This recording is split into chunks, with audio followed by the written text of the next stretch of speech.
runway in sight. We have the autopilot on, 1 notch of flaps, 120 knots. Now then, once we get the runway in sight, we come off with the autopilot, add the 2nd notch of flaps, and we're within that speed to do that. And that setting then brings us to the white 500 arc, above, which allows us to get full flaps. Runway is in sight. Okay. Autopilot is off. 2 flaps. Now push and trim for that threshold. Wings level, track the center line. That looks good. You got 2 white, 2 red. I know you know that. That's right where we want to be, so trim for that. And manage airspeed, but pitch for the runway. Pitch for where you want to go, right. And now flaps, if you're ready for more. Yep. Good. Keep the pitch attitude. Nicely done.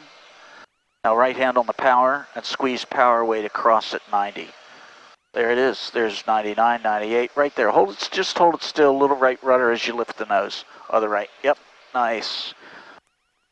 Sound of the pedals. Lower the nose. Beta back pressure brakes. Look at that.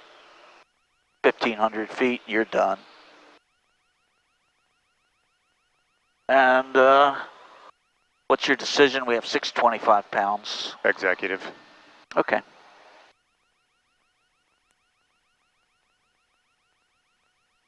Welcome to San Antonio. Dick Rochfort, fly safely.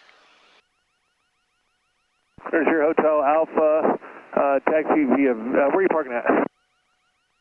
So we'd like to taxi back to 13 right for departure to Austin Executive, and we can taxi wherever you need us to go.